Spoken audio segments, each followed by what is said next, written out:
ආයුබෝවන් තිරුවන් සරණයි මේ අපේ ජයමග විද්‍යා පන්තිය. අපි කලින් දවසේ පාඩමේදී සාකච්ඡා කරා භෞතික විද්‍යාවට අදාළ විශේෂ ක්ෂේත්‍රය තුල කරුණු කාරණා කීපයක්. අද අපි ඒ නතර කළ ස්ථානයේ ඉඳලා පටන් ගැනීමට පෙර මේ දරුවන්ට මං නැවතත් හැමදාම වගේම මතක් කරනවා අපි ඕනෑම දෙයක් කිරීමට පෙර තමන් කරන්න යන්නේ කුමක්ද, දැන් කුමන කටයුත්තකද යෙදিলা සිටින්නේ, ඒ පිළිබඳ මනා අවබෝධයක් තියෙන්න ඕනි කියන කාරණේ. ඒ සඳහා හැමදාමත් කියනවා වගේ අපි ගන්න ආහාර පාන හැම දෙයක්ම වැදගත් වෙනවා. මතකයිද අපි කලින් දවසේ භෞතික විද්‍යා පාඩමට සම්බන්ධව කතා කරපු විශේෂ ක්ෂේත්‍රයේ කොටස් ටික. දැන් ඔයා දක්ෂ නම් ඒ කොටස් ටික මොනවද කියලා මතක් කරගන්න. අලුතින් සම්බන්ධ වෙන දරුවෝ ඇති මෙතන. ඒ කට්ටිය මේ පිළිබඳ අවබෝධයක් නැතුව ඇති. නමුත් කලින් දවසේ විශේෂ හොඳට සමන් දුන්න අයට මතක් වෙනවා දැන් අපි පටන් ගන්න යන්නේ කුමන කොටසද කියලා. භෞතික විද්‍යාවේ බලය ගැන, චලිතය පිළිබඳව, දුර, වේගය, ප්‍රවේගය, ත්වරණය ආදී කරුණු කාරණා කීපයක් මීට කලින් අවස්ථාවකදී අපි සාකච්ඡා කරා. මේ දරුවන්ට අද ඒ විශේෂ ක්ෂේත්‍රය තුල, ඒ කියන්නේ භෞතික විද්‍යා ක්ෂේත්‍රය තුල ප්‍රස්ථාර ඇඳීම කියන කොටස පිළිබඳව අවබෝධයක් තියෙන්න ඕනි. ඒ නිසා දරුවනේ අද අපි බලමු මේ විෂය පතේ තුල මේ කොටසට අදාළව අඳින්න සිදුවෙන ප්‍රස්ථාර කීපයක් තියෙනවා. අපින් විමර්ශනය කරන ප්‍රස්ථාර අතර ප්‍රධාන ප්‍රස්ථාර දෙකක් ඔයා අනිවාර්යෙන් මතක තියාගන්න සිද්ධ වෙනවා.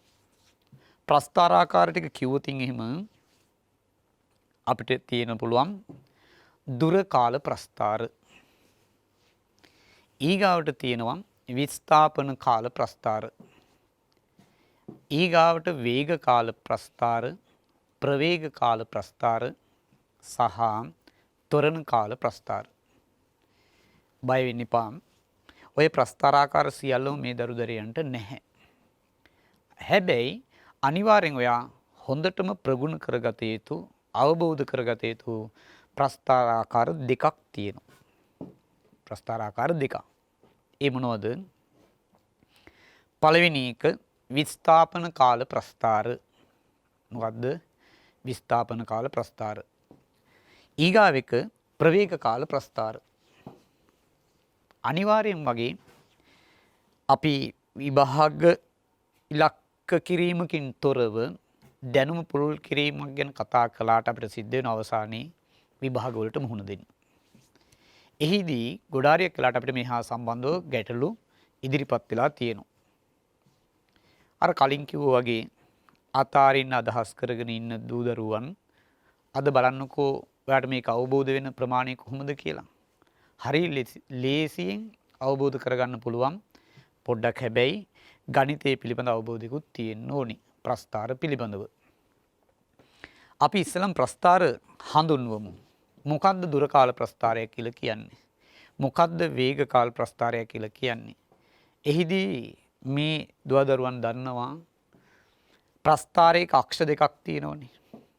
එකක් තිරස්ව තියෙන අක්ෂය අපි කියනවා x අක්ෂය.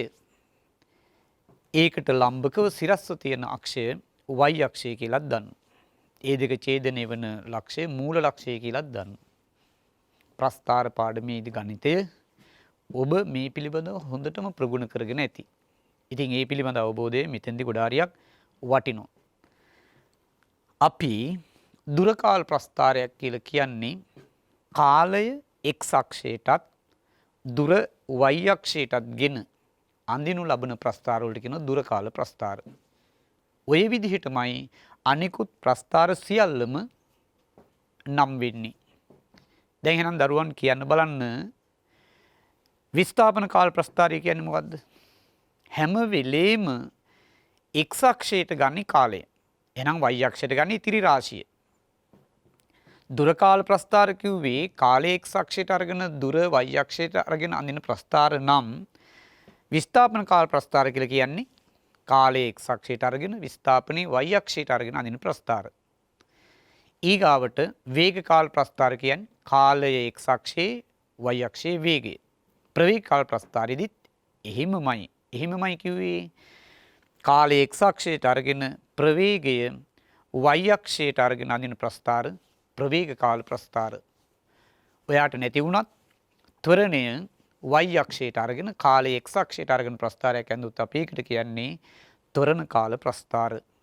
දැන් පැහැදිලිනේ ප්‍රස්ථාරයක හැඳින්වීම. අපි බලමු ඊට පස්සේ ප්‍රස්ථාර හා සම්බන්ධව මොන වගේ ගැටලුද අපිට ඉදිරිපත් වෙන්නේ සහ ඒවට විසඳුම් හොයන්නේ කොහොමද කියලා. එතකොට මම කිව්වා වගේ සහ ඔබ මේ වෙනකොටත් ප්‍රශ්න පත්‍ර අධ්‍යයනය කරමින් නැති එහිදී ඔබට හම්බුණා වගේ ප්‍රස්ථාරාකාර දෙකක් අනිවාර්යෙන් ඔයා මතක තියාගන්න ඕනේ. ඒ තමයි විස්ථාපන කාල, ප්‍රවේග කාල. අපි ඉස්සෙල්ලාම බලමු විස්ථාපන කාල ප්‍රස්ථාරයක් හා සම්බන්ධව විස්තර ටිකක් කතා කරන්න. එතකොට කිව් ආකාරයටම x අක්ෂයට කාලයයි y අක්ෂයට විස්ථාපනය අරගෙන ප්‍රස්ථාරයක් ඇඳුත් ඒකට කියන විස්ථාපන කාල ප්‍රස්ථාරය. ඔයා මතකයිනේ විස්ථාපනය කිව්වේ යම් ලක්ෂ දෙකක් ස්ථාන දෙකක් අතර සරල රේඛීය නැත්නම් කෙටිම දුර.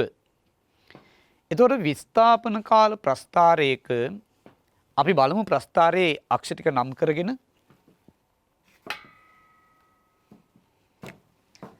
මේ අඳින්න යන්නේ අපි විස්ථාපන කාල ප්‍රස්ථාරයක්.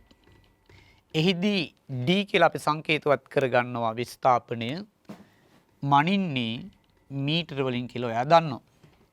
ඊට පස්සේ x අක්ෂය t මනින්නේ තත්පර වලින් කියලා දන්නවා.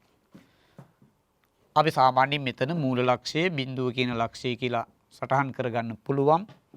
දැන් විස්ථාපන කාල ප්‍රස්ථාරයක අපිට සටහන් කරන්න වෙන්නේ මොනවද? වස්තුවක් ගමන් කරන විස්ථාපනය සිදු කරන විස්ථාපනය ඊට පස්සේ වස්තුවේ ප්‍රවේගය. ගණිතය පිළිබඳ අවබෝධය මෙතෙන්දි වැදගත් වෙන්නේ කොහොමද බලන්න. දැන් ඔයා දන්නවා ප්‍රවේගයේ අර්ථ දැක්වීම මොකද්ද කියලා දන්නවා. මොකද්ද ප්‍රවේගය කියලා කිව්වේ? ඒකක කාලයකදී සිදු කරන විස්ථාපනයට තමයි ප්‍රවේගය කියලා කිව්වේ. එතකොට ඔයා මතක් කරගන්න ප්‍රස්ථාර ආකාරයක් ඔයා ඉගෙන ගත්තා y සමානයි mx ආකාරයේ ප්‍රස්ථාර. එතකොට මේ y සමාන mx ආකාරයේ ප්‍රස්ථාරයකදී ලැබෙන සරල රේඛාවක් ඒ සරල රේඛාව ගමන් කරන්නේ මූල ලක්ෂය හරහා. මේ සමීකරණයේ m කියන්නේ අනුක්‍රමණය කියලා ඔයා දන්නවා. එතකොට x වල ඛණ්ඩාංකය y වල ඛණ්ඩාංකය අනුක්‍රමණය ලබා ගන්න ක්‍රමය ඔයාලට මතකයි මේ විදිහට m සමානයි y බෙදීම x. දැන් හොඳට අධ්‍යයනය කරන්න ඔයාගේ විද්‍යා පාඩමත් එක්ක මේ ගණිතය සම්බන්ධව විද්‍යාවට අපි ගලප ගන්න වෙනවා. මෙතනදී අපි ඉගෙන ගත්ත ප්‍රවේගය කියන්නේ මොකක්ද කියලා. ප්‍රවේගය කිව්වේ මොකද්ද? ඒකක කාලයකදී සිදු කරන විස්ථාපනය. දැන් විමර්ශනශීලීව අවබෝධයෙන් බලන්න මෙතන. y කියන්නේ මොකද්ද? මෙතන y විස්ථාපන කාල ප්‍රස්ථාරයේ d. ඒ කියන්නේ විස්ථාපනය x අක්ෂයට තියෙන කාලය. එහෙමනම් අපි මේකට ආදේශ කරලා බැලුවොත් m සමානයි d බෙදීම t. d කියන්නේ විස්ථාපනය, t කියන්නේ කාලය. ඒකක කාලයකදී සිදු කරන විස්ථාපනය. ඒකක කාලයකදී සිදු කරන විස්ථාපනයට අපි දුන්නා නමක් ප්‍රවේගය කියලා. එහෙනම් m සමානයි මොකද්ද? ප්‍රවේගය. දැන් ඔයාට පැහැදිලි වෙනවා m සමානයි ප්‍රවේගය නම් ප්‍රවේගය මේ m කිව්වේ මොකද්ද? අනුක්‍රමණය. කාගේ අනුක්‍රමණයද? ප්‍රස්ථාරයේ අනුක්‍රමණය. ප්‍රස්ථාරයේ අනුක්‍රමණය අපි ලබා ගත්තේ y බෙදීම x වලින්. මෙතන y වෙන්නේ d, ඒ කියන්නේ විස්ථාපනය, x වෙන්නේ t, ඒ කියන්නේ කාලය.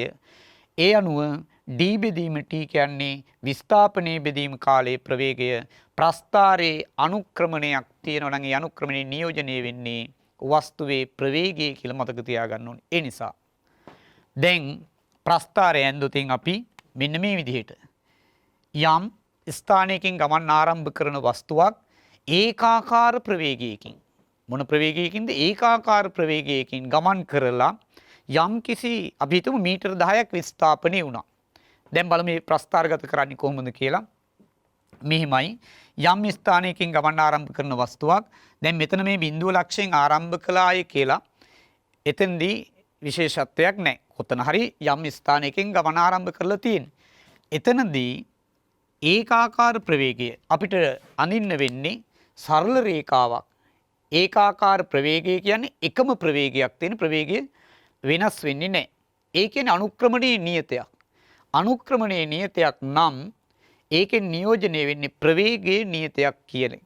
ඒකෙන් අපි ඒකට කියනවා ඒකාකාර ප්‍රවේගය.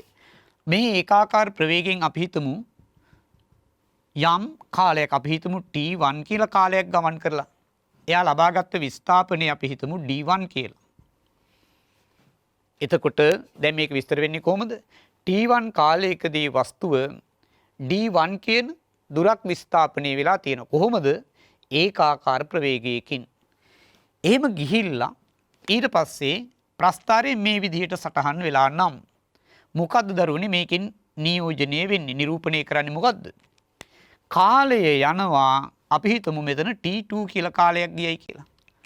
එතකොට මෙතන ඉඳලා මෙතනට T1 කියන කාලයක්, මෙතන ඉඳලා මෙතනට T2 කියන කාලයක්. එතකොට මෙන්න මේ කාල සීමාව තුල මේ කාල සීමාව තුල වස්තුවේ චලනය ගැන මොකද ඔබ කියන්නේ? හිතන්න. කාලය යනවා විස්ථාපනයේ සිද්ධ වෙන්නේ නැහැ. එහෙනම් වස්තුව නිශ්චලයි. කාලය යනවා වස්තුව නිශ්චලයි. ඒක නියෝජනය වෙන්නේ නිරූපණය කරන්නේ x අක්ෂයට සමාන්තරව රේඛාව ඇඳුන නම් විස්ථාපන කාල ප්‍රස්ථාරයක වස්තුවේ නිශ්චලතාවයයි ඉන් පිළිඹු වෙන්නේ කියලා හොඳට මතක තියාගන්න. දැන් ඔයා ටීවී එක ඉස්සරහා වාඩි වෙලා ඉන්නවා වගේ යම් කාල සීමාවක්. එතකොට කාලය යනවනේ. ඔයා ඉන්නේ එක තැන. විස්ථාපනය ශුන්‍යයි බිඳුවයි. දැන් ඊට පස්සේ අපි හිතමු T3 කියන කාල සීමාවේදී මේ විදිහට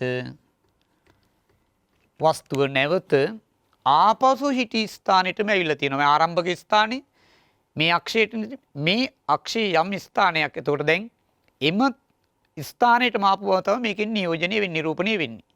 ඒ කියන්නේ ඔයා පන්ති ගිහිල්ලා ආපහු ගෙදර ආවා වගේ.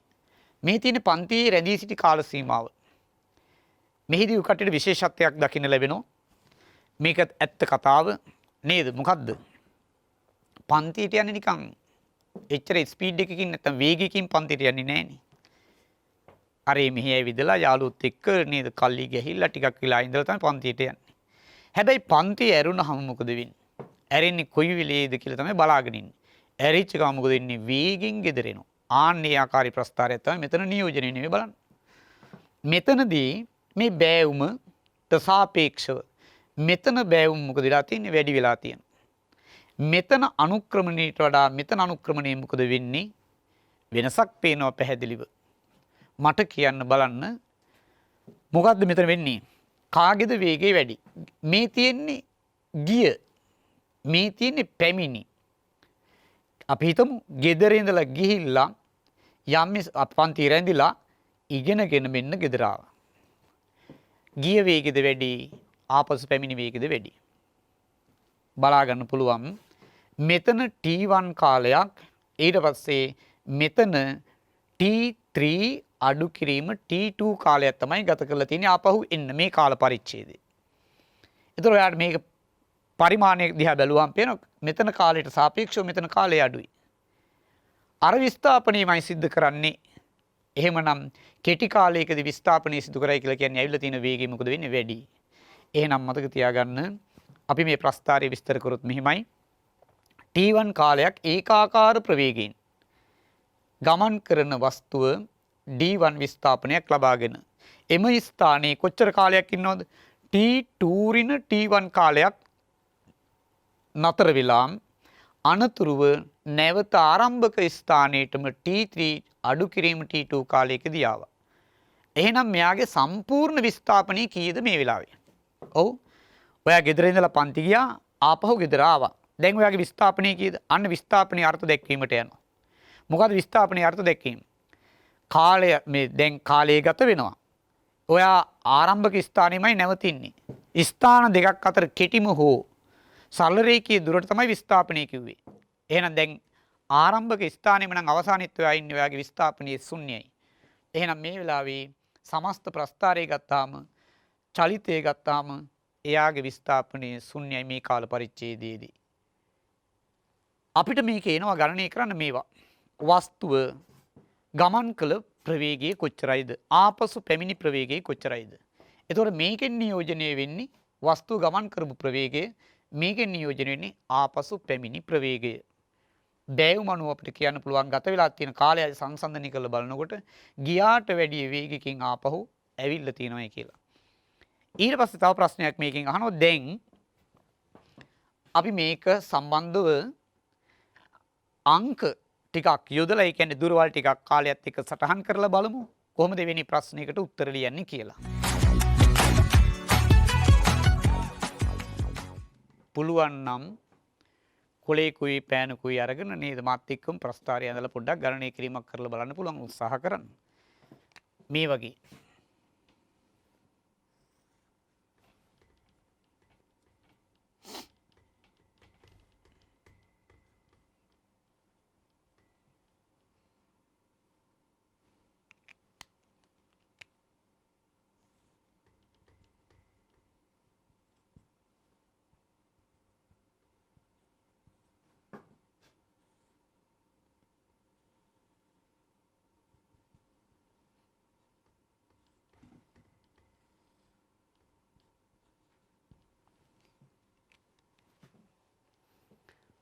ප්‍රස්ථාරයේ විස්තර කිරීම අංක 1කට බලාපොරොත්තු වෙනවා. මේ ප්‍රස්ථාරයේ විස්තර කරන්නේ මෙහෙමයි. හොඳට අහගන්න. යම් ස්ථානයකින් ගමන් ආරම්භ කරන වස්තුව තත්පර 5ක් අපි හිතමු මේ සටහන් වෙලා තියෙන්නේ තත්පර වලින් කියලා. මෙතන තියෙන්නේ මීටර වලින්. තත්පර 5ක් කොහොමද ගමන් කරලා තියෙන්නේ? ඒකාකාර ප්‍රවේගයකින් ගමන් කර කොච්චරද විස්ථාපනය වෙන්නේ? මීටර 20ක් විස්ථාපනය වෙනවා. එම ස්ථානයේ කොච්චර කාලයක් රැඳී ඉන්නවද? තත්පර 10ක් රැඳී සිට තත්පර 5ක්. කොහොමද ගත්තේ? මේකෙන් මේක අඩු කරන්න ඕනේ. මෙතෙන්දලා මෙතෙන්ට 5යි, මෙතෙන්දලා මෙතෙන්ට 10යි. එහෙනම් මේ දෙක අතර වෙනස 5යි. තත්පර 5ක් රැඳී සිට තවත් තත්පර දෙකකදී ඒකාකාර ප්‍රවේගයෙන් ආපසු පැමිණේ. ඔන්න ප්‍රස්ථාරයේ විස්තරය. මේකෙන් ඔයාලට ඉදිරිපත් වෙන්න පුළුවන් ගැටලු දෙකක් තියෙනවා. එකක් තමයි මේ ප්‍රස්ථාරය දීලා විස්තර කරන එක. අනිත් එක තමයි විස්තරයක් දීලා ප්‍රස්ථාරගත කරන එක. අපි මේකේ දැන් පළවෙනි එක තමයි ඕක ප්‍රස්ථාරය විස්තර කිරීම. දෙවෙනියට බලමු මේකේ පළවෙනි ප්‍රවේගය නැත්නම් වස්තුව ගිය ප්‍රවේගය. අපි ඒක ගණනය කරමු. එතකොට අපි මේක දාගමු පළවෙනි ප්‍රවේගය, ඊට පස්සේ මේක දෙවෙනි ප්‍රවේගය කියලා දාගමු පහසුවට. තේරුම් ගන්න උත්සාහ කරන්න. පළමු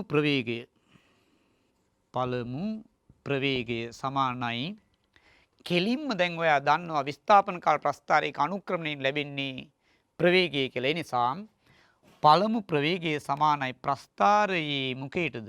අනුක්‍රමණය සමානයි කොහොමද? අනුක්‍රමණය කියන්නේ y බෙදීම x. අනුක්‍රමණය කියන්නේ y බෙදීම x නේ. දැන් අපිට දීලා තියෙනවා කියන්නේ ආදේශනොත් y කියලා කිව්වේ d. d කියන්නේ විස්ථාපනයේ, t කියන්නේ x කියන්නේ මෙතන කාලයේ t. දැන් ආදේශ කරමු. d කියන්නේ කොච්චර විස්ථාපනයක්ද? 20යි. එහෙනම් මෙතනට 20. බෙදීම ඒ සඳහා ගත වෙච්ච කාලය කොච්චරයි? තත්පර 5යි. එහෙනම් මේක 25න් බෙදන්න ඕනේ. උත්තරේ කීයද? 4යි. මොනවද 4යි කියන්නේ? අන්න දැන් ඒකක පිළිබඳ අවබෝධය.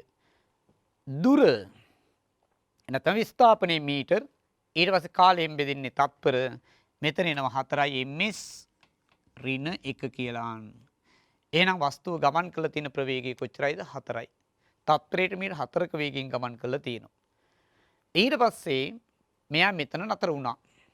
හැබැයි කාලය යනවා. ඊගාට අපෙන් අහනවා දෙවෙනි එකේදී අහන්න පුළුවන් දෙවන ප්‍රවේගය නැත්නම් ආපසු පැමිණි ප්‍රවේගය සමානයි ඒත් මොකද්ද? ප්‍රස්ථාරයේ අනුක්‍රමණය සමානයි y බෙදීම x සමානයි d බෙදීම t සමානයි d කිව්වේ කොච්චරයිද? විස්ථාපනය නේද? එතකොට මේකම තමයි විස්ථාපනය කීයද? 20යි. බලන්න කාලය දිහා. මෙතන 5යි. හැබැයි මෙතන තත්පර දෙකකට පස්සේ තමයි ආපහු ඇවිල්ලා තියෙන්නේ. තත්පර දෙකක් වගේ කාලයක් ගත වෙලා තියෙන්නේ. එහෙනම් මෙතනට ආදේශ වෙන්නේ කීයද? 2. දැන් කීයද? 20 දෙකෙන් බෙදුනාම කීයයි? 10යි මිශ්‍රණය. ඔයාලට පේනවා මේ බෑවුම වැඩි වෙනකොට ඒකෙන් අදහස් වෙනවා ප්‍රවේගය වැඩි වෙනවා කියලා. ඒ කියන්නේ කාලය අඩුයි විස්ථාපනය එකමයි කාලය අඩුයි කියන්නේ ප්‍රවේගය වැඩි වෙනවා. දැන් ඔය කට්ටියට ඒක මෙතන මනාව පැහැදිලි වෙනවා ගණනය කිරීමෙන්. එහෙනම් ආපසු පැමිණි ප්‍රවේගයත් හරි. අපෙන් අහනවා මධ්‍යන ප්‍රවේගය කියලා. මොකද්ද මේ මධ්‍යන ප්‍රවේගය කියලා කියන්නේ? ගමන් කරපු මුළු විස්ථාපනය දුරක් තියෙනවා. මුළු දුරක් තියෙනවා. ඒ සඳහා ගත කරපු මුළු කාලයක් තියෙනවා. එතකොට ගමන් කළ මුළු දුර ඒ සඳහා ගත කරපු මුළු කාලයෙන් බෙදුවාම ලැබෙනවා මධ්‍යන ප්‍රවේගය කියන එක. කොහොමද ගන්නෙ? එහෙනම් බලන්න දැන් ඔක්කොම ගමන් කළ තියෙන දුර කොච්චරයිද? ගියා 20ක් නතර වුණා එතන ආපහු ඒ 20ම ගෙදරට ආවයි කියලා හිතන්නකෝ. එතකොට 20යි 20යි කීයද? 40යි. ඒ සඳහා ගත කරන කාලය කොච්චරයිද? මෙතනින් අවසානයේ නියෝජනය ගත කරපු කාලය කීයද? තත්පර 12යි. එහෙමනම් අර ගමන් කළ තියෙන මුළු දුර ඒ සඳහා ගත කරපු මුළු කාලෙන් බෙදුවා මධ්‍යන වේගය ලබා ගන්න පුළුවන්. කීය දෙන්නේ? 40 බෙදීම 12. 40 බෙදීම 12යි කියන්නේ කොච්චරද කියලා ඔකට සුළු කරගන්න. ගණිතේනේ ඒ සුළු කිරීම සම්පූර්ණයෙන්ම ඔයා දරහ ගන්න ඕනේ. සුළු කිරීම ඔයා මත තමයි තීරණය වෙන්නේ. right. ඒ ඊට පස්සේ අහනවා අවසානයේදී වස්තුවේ සමස්ත විස්ථාපනය කොච්චරයිද? කාලයත් එක්ක බලනකොට අවසානයේ හිටි ස්ථානෙමයි ආපහු ඉන්නේ. නම් එයාගේ සමස්ත විස්ථාපනයේ ශුන්‍ය වේ නැත්තම් බිඳුව වේ කියලා මතක තියාගන්න. ඔය ඇවිල්ලා අපි කතා කරේ විස්ථාපන කාල ප්‍රස්ථාරයක්. ඊගාට තව ප්‍රශ්නයක් තියෙනවා මෙතන. මොකද්ද? විස්ථාපන කාල ප්‍රස්ථාරයක ඒකාකාර ප්‍රවේගයේ විතරයිද සටහන් කරන්න පුළුවන්. අපිට ත්වරණය සටහන් කරන්න බැයිද? අපි බලමු ඒකටත් ප්‍රස්ථාර අඳින්න පුළුවන්ද බැයිද කියලා.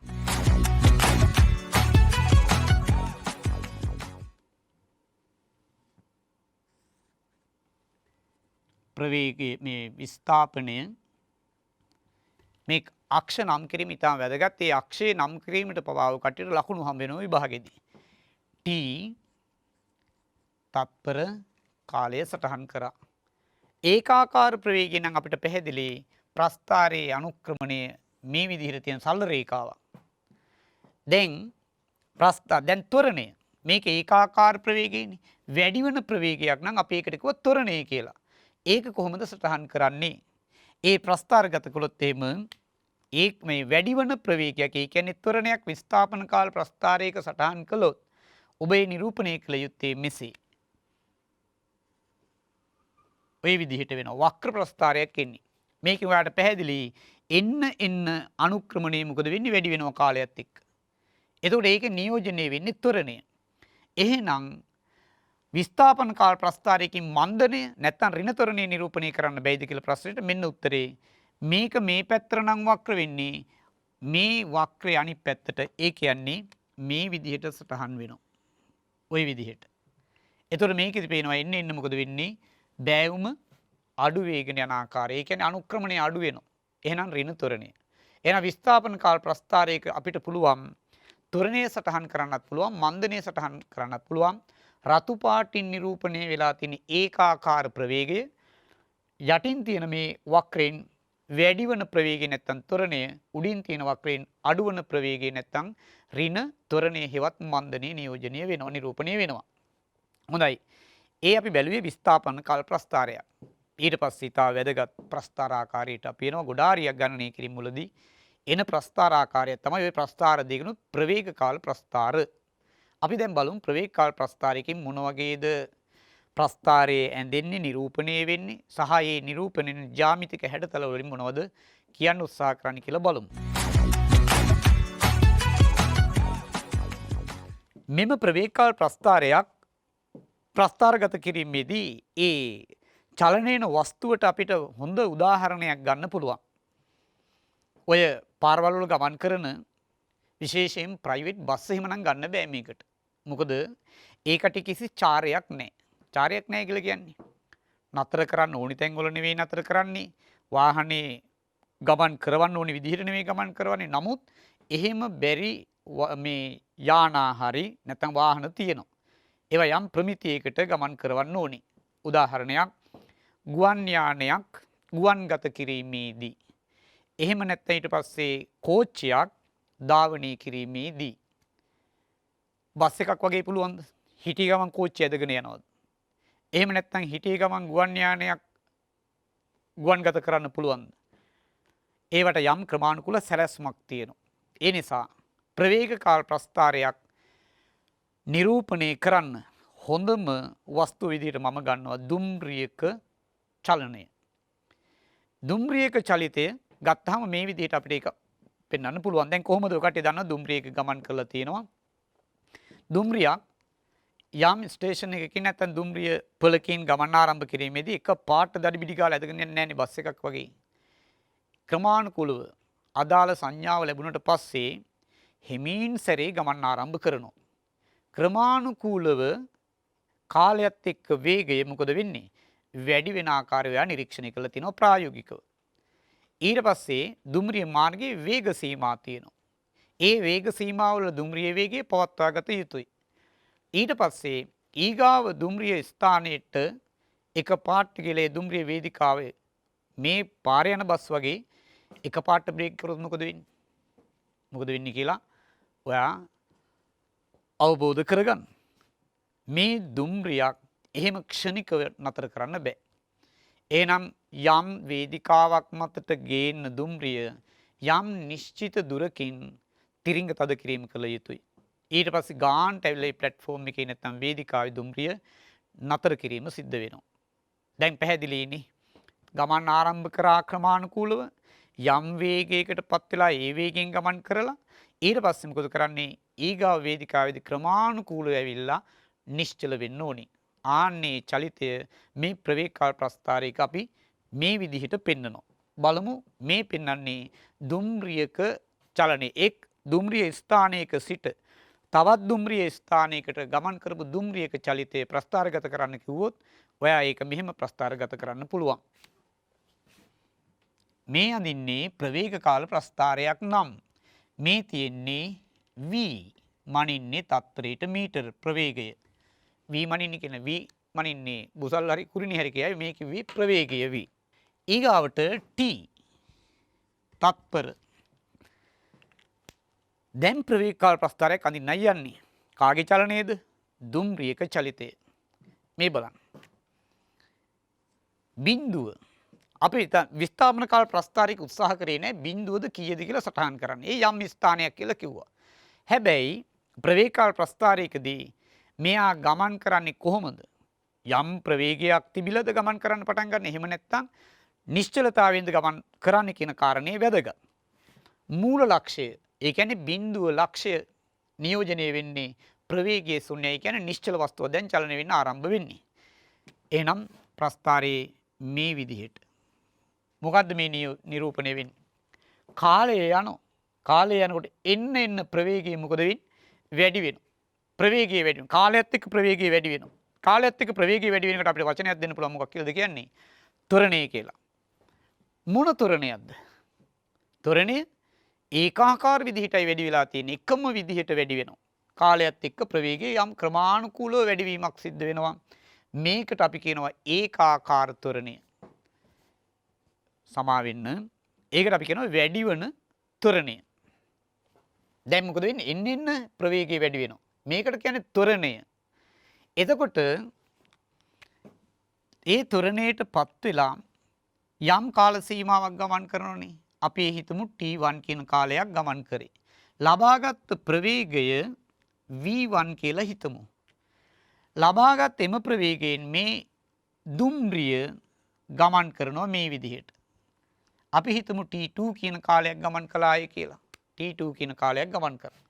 දැන් මොකද වෙන්නේ මේ අපි මෙතෙක් විස්තර කරගමු. නිශ්චලතාවෙන් ගමන් ආරම්භ කරන දුම්රිය ත්වරණය වෙනවා t1 කාලයක් ලබා ගන්නවා v1 කියන ප්‍රවේගයක්. ලබාගත් v1 කියන ප්‍රවේගයෙන් තව කොච්චර කාලයක් ගමන් කරනවද t2 ඍණ t1 කියන කාලයක. ඒ කියන්නේ මෙන්න මේ කාල සීමාව තුළ ඒකාකාර ප්‍රවේගයෙන් ගමන් කරනවා. ලබාගත් ප්‍රවේගයෙන් ගමන් කරලා අපි හිතමු දැන් ඊගාව ස්ටේෂන් එකට එන්නේ. එතකොට දුම්රිය යම් ස්ථානයකදී තිරිංග තද කරලා ගානට ඇවිල්ලා ප්ලැට්ෆෝම් එකේ නැත්නම් වේදිකාවේ නතර කරනවා මේ විදිහට. ওই විදිහට ඇවිල්ලා නතර කළායි කියලා හිතමු. අපි හිතමු මේ සඳහා ගත වෙච්ච කාලය මෙතන t3 කියලා සටහන් කරගමු. දැන් අපි විස්තර කරගමු ප්‍රස්ථාරය මෙහෙම. නිශ්චලතාවයෙන් ගමන් ආරම්භ කරන දුම්රිය t1 කාලයක් මොකද්ද වෙලා තියෙන්නේ? ත්වරණය වුණා. එන්න ප්‍රවේගය වැඩි කරගත්තා. ත්වරණයෙන් ගමන් කර v1 ප්‍රවේගයක් ලබා ගනි. බලන්න මේ v1 ප්‍රවේගය දිගටම තියෙනවා. කාලය යනවා. අපි ඕකට කියනවා ඒකාකාර ප්‍රවේගය. ලබාගත් ප්‍රවේගයෙන් ගමන් කරනවා t2 කියන කාලයක්. අනතුරුව t3 කියන කාලයකදී නැවත මේකට කියනවා මොකද්ද? අඩුවන ප්‍රවේගය. අඩුවන ප්‍රවේගය කියන්නේ මන්දනය. නැත්තම් ඍණ ත්වරණයෙන් ගමන් කර දැන් මොකද වෙන්නේ? ප්‍රවේගය ශුන්‍යයි. නිශ්චලතාවයටපත් වුණා. එහෙනම් අපි ওই ප්‍රස්ථාරයේ මේ විදිහට විස්තර කරමු. නැවත ඔන්න බලා ගන්න. නිශ්චලතාවෙන් ගමන් ආරම්භ කරන වස්තුව t1 කාලයක් ත්වරණයෙන් ගමන් කර ලබාගත් v1 ප්‍රවේගයෙන් t2 කියන කාලයක් ගමන් කිරීමෙන් අනතුරුව t3 කියන කාලයේදී මන්දනයෙන් ගොස් නිශ්චලතාවයටපත් වෙනවා. ඔය තමයි ප්‍රස්ථාරයේ විස්තරය. දැන් දරුවනේ අපිට අර කලින් විස්ථාපන කාල ප්‍රස්ථාරයට වඩා මෙතන වැඩ ටිකක් වැඩි. ඒ තමයි එක් කාල පරිච්ඡේදයේ තුල මේ දුම්රිය අපි දුම්රියනේ සැලකුවේ උදාහරණයක් විදිහට දුම්රිය ගමන් කරපු දුරවල් හොයන්න සිද්ධ වෙනවා. එක එක විදිහට මොකද එක එක විදිහට කියලා කිව්වේ ත්වරණයෙන් ගමන් කළ දුර හොයන්න වෙනවා.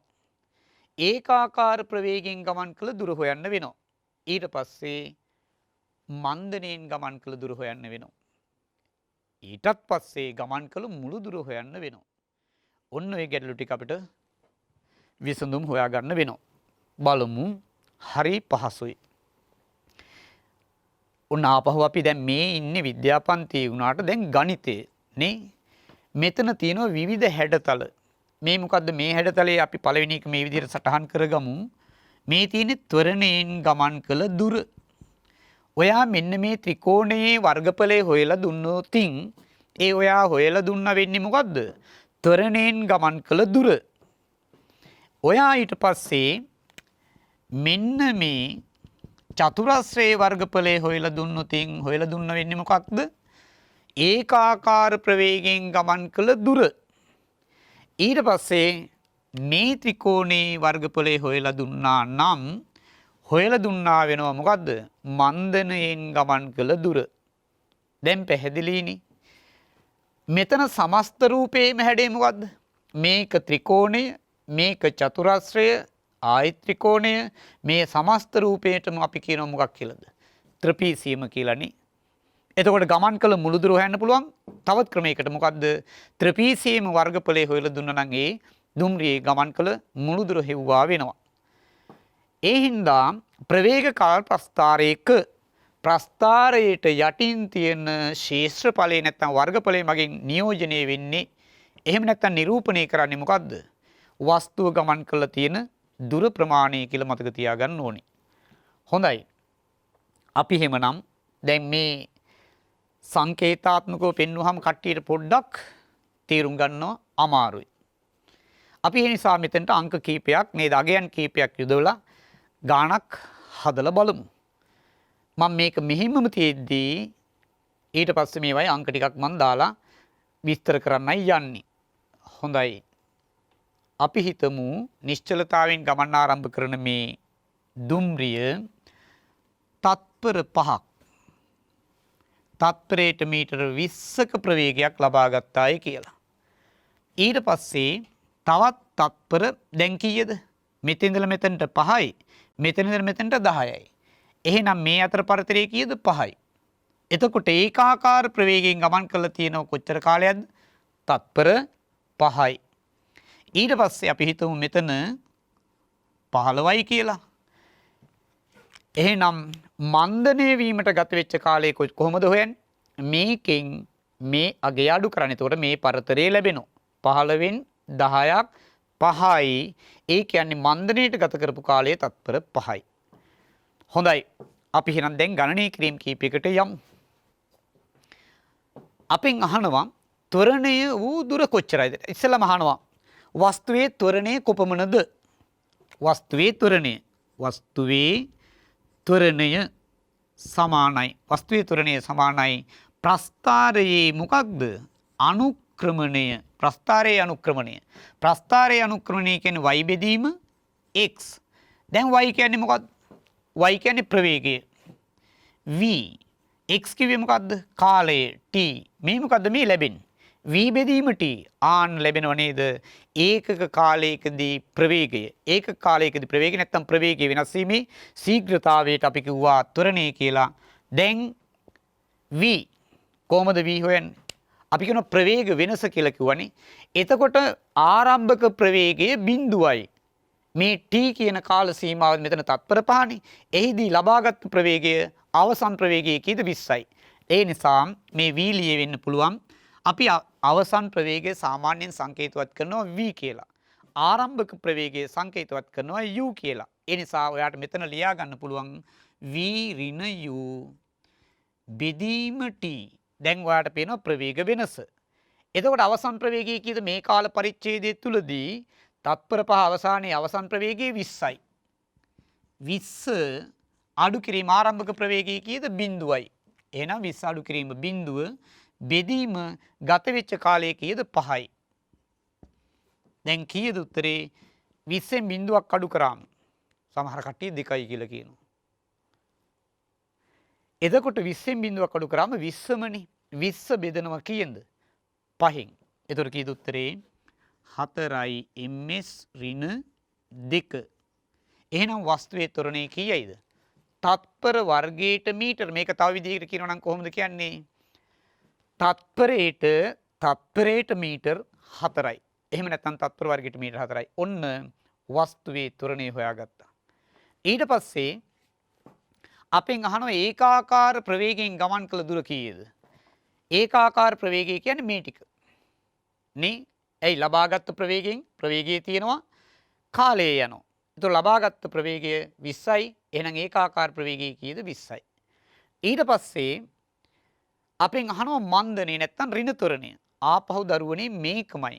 බලන්න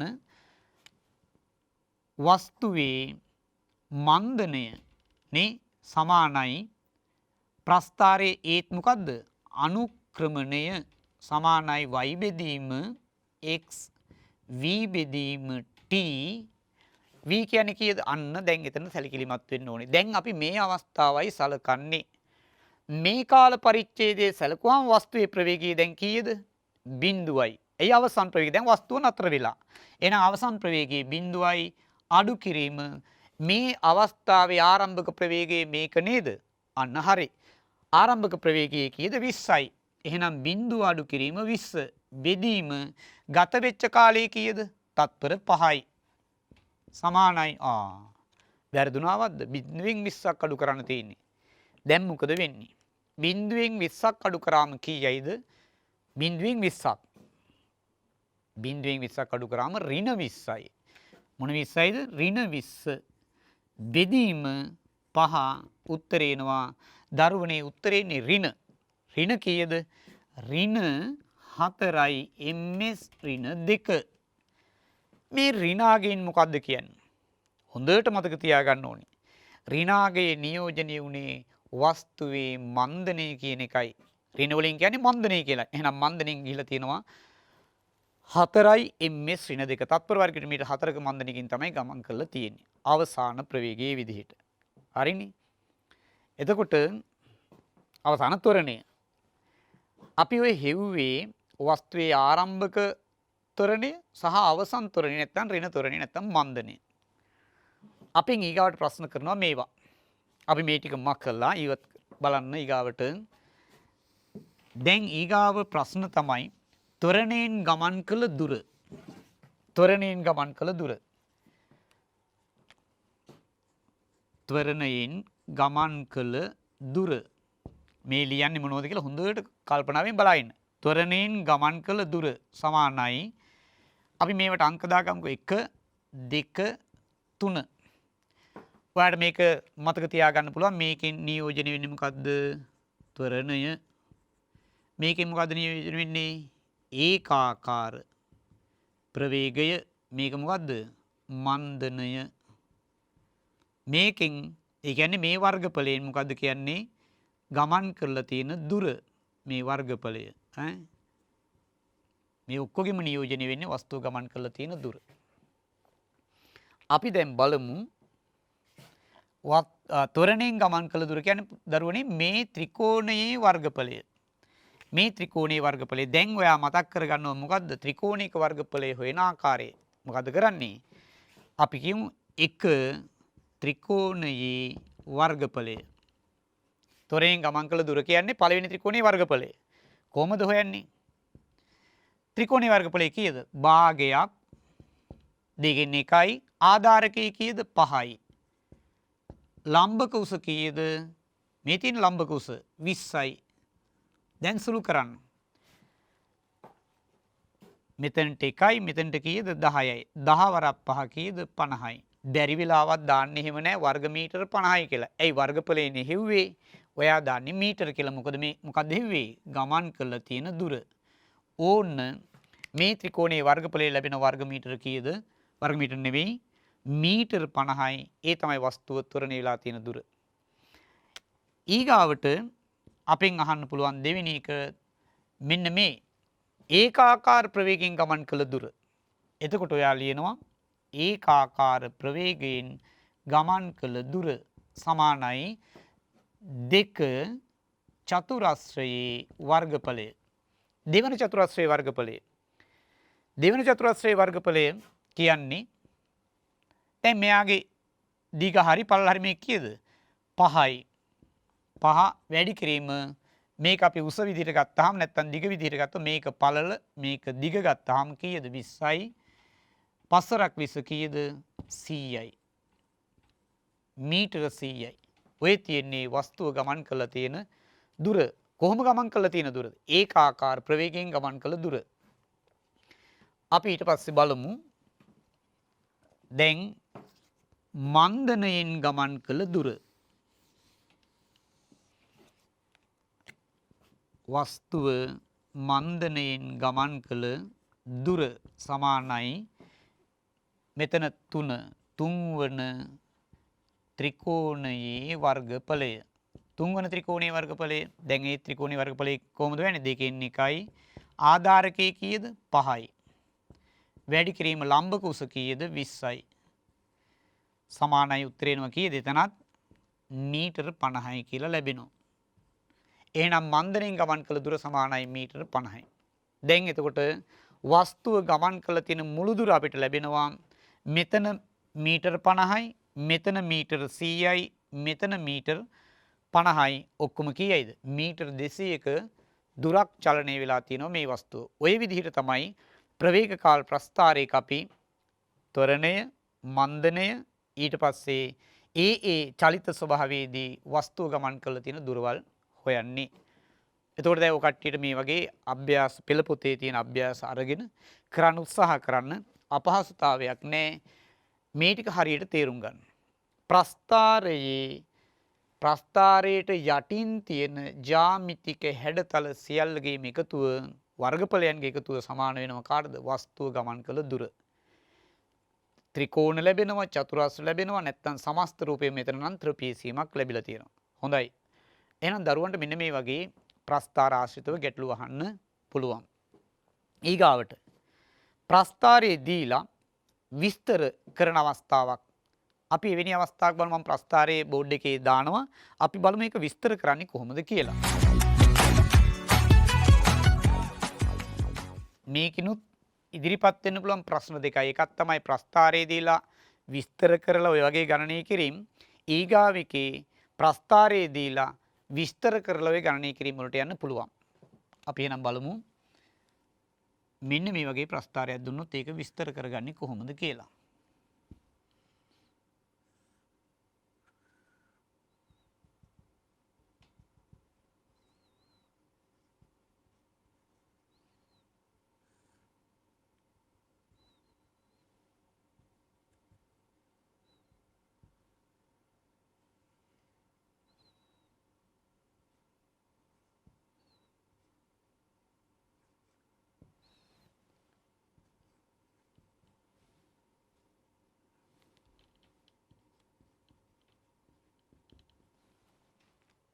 වැඩි ටිකක් සංකීර්ණයි වගේනි. ඔය ප්‍රස්ථාරය විස්තර කරන ආකාරය බලමු. අපහසුතාවයක් නැහැ. හොඳට කල්පනාවෙන් බලාගෙන ඉන්න ප්‍රස්ථාරය විස්තර කරන විදිය. පටන් ගමු. කොතනින්ද ගමන් ආරම්භ කරලා තින්නේ? කොහොමද? නිශ්චලතාවෙන්. නිශ්චලතාවෙන් ගමන් ආරම්භ කරන වස්තුව ත්වරණය වෙලා තිනව කොච්චර කාලයක්ද? තත්පර 5ක්. අපි හිතමු මෙතන මේ ප්‍රවේගය ලබාගත් ප්‍රවේගය 10යි, මෙතන අපි හිතමු 18යි කියලා. දැන් ආයි බලන්න. ඒකාකාර ත්වරණය. ඒකාකාර ත්වරණයකින් තත්පර 5ක් ගමන් කර තත්පරයට මීටර 20ක ප්‍රවේගයක් ලබා ගනි. ලබාගත් එම ප්‍රවේගයෙන් තත්පර කීයද? දැන් මේවා ටක් ගාලා සුළු කරගන්න. 12න් 5ක් කියන්නේ 7යි. එතකොට තත්පර 7ක් ඒකාකාර ප්‍රවේගයෙන් ගමන් කරලා තවත් තත්පර 3කදී ත්වරණය වී තත්පරයට මීටර කීයද? 18ක ප්‍රවේගයක් ලබා ගනි. අනතුරුව තවත් තත්පර කීයකද? 19 අඩු කිරීම 15 කියන්නේ 4යි. තවත් තත්පර 4කදී මන්දණයෙන් ගොස් නිශ්චල වේ. පැහැදිලි? ආයසරයක් බලමු.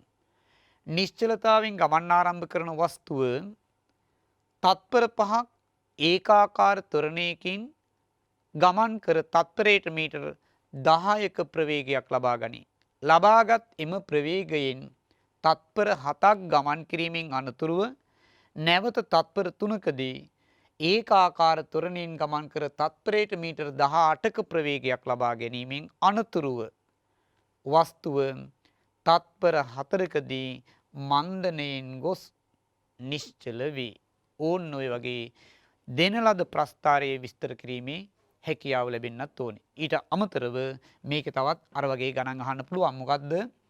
ත්වරණයෙන් ගමන් කළ දුර කියන්නේ මේ ත්‍රිකෝණයේ වර්ගඵලය.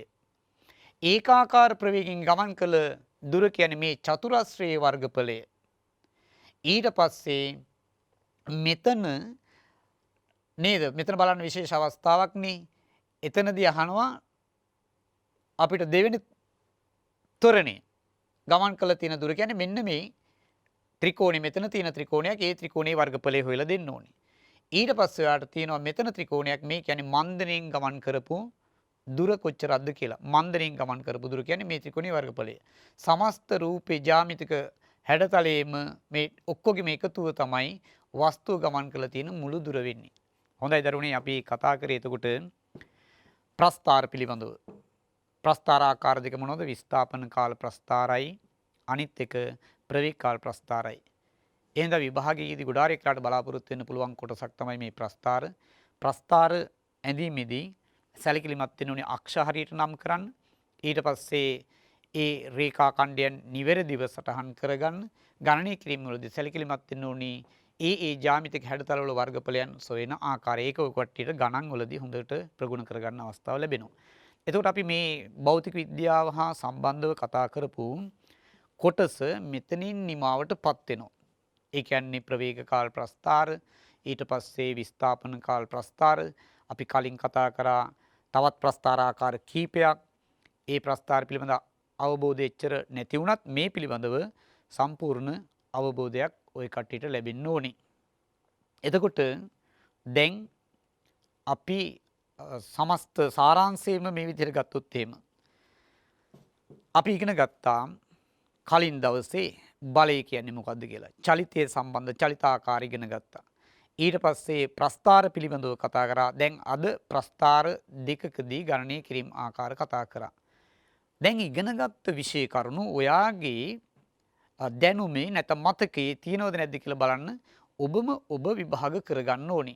අපි කියන්නේ ස්වයං අධ්‍යයනයේ යෙදෙනවයි කියලා. ඒතර පෙළ පොතේ තියෙන ප්‍රශ්න අරගෙන බලන්න ඒවා ගැටළු විසඳන්න උත්සාහ කරන්න.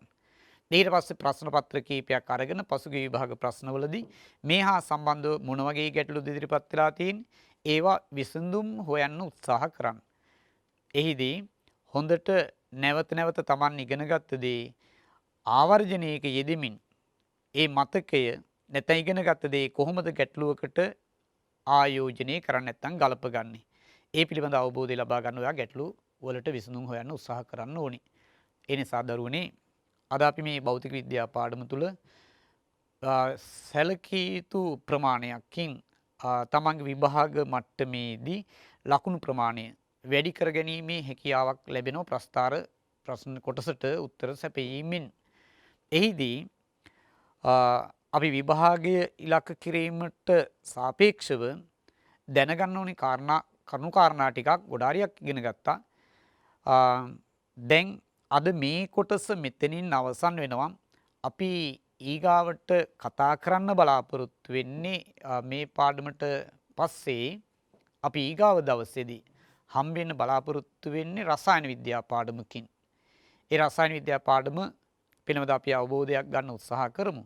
මේ අතර අද දවසේ වැඩසටහන අවසන් කිරීමට ප්‍රථම මම නැවතත් මේ දරුවන්ට කරන ආයාචනයක් තියෙනවා. ඒ තමයි අපේ පන්තියේ මොකද්ද? ජය මග මේ විද්‍යා පන්තිය. තමන් ජයග්‍රාහී මාවතකට අවතීර්ණ වෙලා ඉන්න වෙලාවේ ඒ ජයග්‍රාහී මාවත තුල ජයග්‍රාහීව තමන්ගේ ජීවිතය පවත්වාගෙන යාමට නම් අපිට විශාල අභියෝග රාශියක් මේ සමාජ වාතාවරණය තුල තියෙනවා. එය අපි ගන්න ආහාර පානවලදී ඉඳලා මේ අභියෝගය තියෙනවා.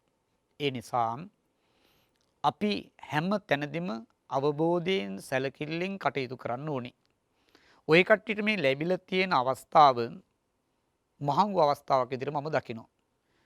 ඇත්තටම විශේෂ කරුණු වලට අමතරව තමන්ගේ ජීවිතය මනාව පවත්වාගෙන යන්න ආහාර පානවල ඉඳලා තමන්ගේ ජීවිතය හැඩගස්ස ගන්න සිද්ධ වෙලා තියෙන්නේ. ඒ නිසායි මම මේ දූ දරුවන්ට කියන්නේ හැම වෙලෙම තමන්ගේ අතින් කුමන හෝ තමන්ගේ ගෙදරට පරිභෝජනයට අවශ්‍ය වන ලුණු පැලයක් වෙන්න පුළුවන්, මිරිස් ගහක් වෙන්න පුළුවන්, තක්කාලි පැලයක් වෙන්න පුළුවන්. මේ තමන්ට හැකි ආකාරයට වගා කරන්න උත්සාහ කරන්න. එහිදී කිසිම විස රසායනික ද්‍රව්‍යයක් භාවිතා වෙන්නේ නැහැ. මම මොකද්ද මේ කරන්න හදන්නේ? ඔයාගේ දේහගත වන විස ප්‍රමාණය එක මිරිස් කරලකින් හරි අඩු කරගන්න නේ. ඊටා වටිනෝ. ඒ නිසා නිවසේ ඉවත් කරන අපද්‍රව්‍ය දි รา පත් වෙන දේවල් වලින් කොම්පෝස්ට් ටික හදාගෙන නේ අපිට පුළුවන් පොඩි පොඩි වගාවන් ආරම්භ කරගන්න. ඒ තුල ඔයාට ගොඩාරියක් මේ මනස සැහැල්ලු වීමක් දකින්න ලැබෙනවා. ඔයාට ඒක ඔයාගේ අත්දැකීම් තුල ඔයාට විද්‍යාමාන වෙන්න පටන් ගනීවි. ඒ නිසා ආරම්භ කරන්න. කියව ඉන්නේ නැතුව Taman මේ දෙන අවවාද උපදෙස් අරගෙන ක්‍රියාත්මක වෙන්න.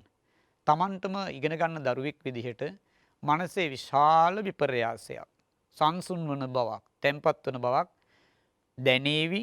ආන්නේක වඩා උචිතයි ගැලපෙනවා ඉගෙන ගන්න දරුවෙක් විදිහට. මොකද අපි හැම වෙලෙම කතා කරන්නේ නිරෝගී මනසක් තියෙන්න ඕනේ. නිරෝගී කාය ශක්තියක් තියෙන්න ඕනේ. හිතන්න බුද්ධියක් තියෙන්න ඕනේ. ඒවා වර්ධනය කරගන්න ඕනේ. ඒ වර්ධනය කර ගැනීමේදී අපි ගන්න ආහාර පාන ගොඩාරියක් වටිනවා, වැදගත්.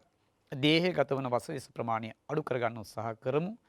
එතකොට අපි අපේ ජීවිතය මනාව ක්‍රමවත් පිළිවෙලකට අනුන්ටත් ආදර්ශයක් වන විදිහට සකස් කරගන්න උත්සාහ කරමු.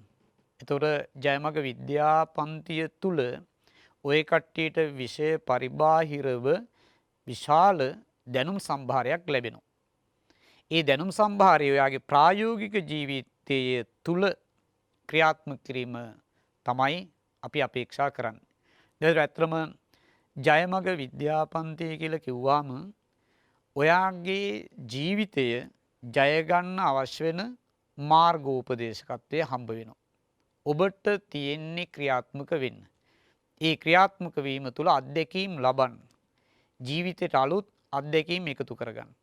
විද්‍යාව කියලා කියන්නේ තමන්ගේ ශරීරයේම තියෙන තමන් ජීවත් වෙන වටපිටාවේ තියෙන විෂය පතයක් බව හොඳට අවබෝධ කරගන්න. ඒ තුල මම විස්තර කරපු ආකාර එකක්වත් ඔයාට කටපාඩම් කරන්න අවශ්‍ය වෙන දේවල් නෙමෙයි පරිසරයේ තුලින් ඔයාට නිරීක්ෂණය කරන්න අත්දැකීම් ලබා ගන්න තියෙන ඒවා. සමහර ගණනය කිරීම හැර අනිත් බහුතරයක් අපි කතා කරන දේවල් සාමාන්‍ය වටපිටාවේ පරිසරය තුලින් ඔයාට සාමාන්‍ය ජීවිතය තුළ නිතර දෙවේලි දකින්න ලැබෙන දේවල්. ඒ හින්දා පහසුයි. විද්‍යාව විෂය තවදුරටත් ඔයා අමාරු විෂයක් කියලා ජප කර කර ඉන්න එපා. ඒ මිත්‍යා මතයක් විතරයි සාමාන්‍යයෙන් අපි කියන්නේ සයන්ස් කාර්යය අනිත්‍යයි කියලා කියනවනේ. එහෙම හදාගෙන තියෙනවනේ නේ. එහෙම නැහැ. විද්‍යාව ලේසි වෙන්නේ ප්‍රායෝගික වෙන තරමට කියලා මතක තියන්න. ඒ හින්දා පොත ක්‍රමයෙන් පැත්තකට කරලා ඔයා නිදහසේ හිතන්න පටන් ගන්න. මෙතන මේ විද්‍යා පන්තිය තුල නැත්නම් විද්‍යා විශේෂ ශාස්ත්‍රය තුල අපිට ගොඩාරියක් ඉහළට ගමන් කිරීමේ අවස්ථාව තියෙනවා. එහෙමනම් දුවදරුවන් හොඳට කල්පනාවෙන් අද ඉගෙනගත්ත දේවල් නැවත මතක් කරන්න උත්සාහ කරන්න. මතකය ආවර්ජනය කිරීම ඉගෙන ගන්න දරුවාගේ අවබෝධය දැනුම පුළුල් වෙන්න හේතු වෙනවා. ඔයා උතනින් ඕක නතර කරලා තිබොත් ඉවරයි. ආයි හිට වෙනකොට මේවා අමතක වෙලා යනවා. එහෙනම් දැන් පොඩ්ඩක් විවේකයක් අරගෙන අද කතා කරේ මොනවද? ආන්න ඒක පොඩ්ඩක් ඔයාට සිහි කැඳව ගන්න පුළුවන් නම් ඔයා සාර්ථකයි. එතකොට මතක තියාගන්න ක්‍රම අනුගමනය කරන්න, ඉගෙනගත්ත දේ නැවත නැවත ආවර්ජනය කරන්න. ඒ තුළ අපේ ජයග්‍රාහී ගමන ජයග්‍රාහී ලීලාවෙන්ම අවසන් කිරීමේ හැකියාව තියෙනවා. එහෙමනම් අද විද්‍යා පන්තිය ජයමග විද්‍යා පන්තිය තුලින් මම ඔයාලගෙන් සමුගන්නවා තවත් හරබර නේද නැවුම් අත්දැකීම් සහිතව නැත්තම් අදහස් සිතුවිලි සමග තවත් දවසක තවත් විෂය කොටසකින් මම එතෙන්ද කියන්නේ පාඩමකින් කියලා. මොකද අපිට ගොඩාරියක් කරුණු කාරණා කතා කරන් තියෙන විද්‍යා ශාස්ත්‍රය තුල තවත් දැනුම් සම්භාරයක් සමගින් හමුවීමේ බලාපොරොත්තුවෙන් අද විද්‍යා පන්තියෙන් සමුගන්නවා. ඔක්කොටම සුබ සන්ධ්‍යාවක් ප්‍රාර්ථනා කරනවා. කල්පනාවෙන් සුවපහසුවෙන් සැහැල්ලු මනසකින් ජීවත් වෙන්න උත්සාහ කරන්න. සැමටම තෙරුවන් සරණයි. ආයුබෝවන්.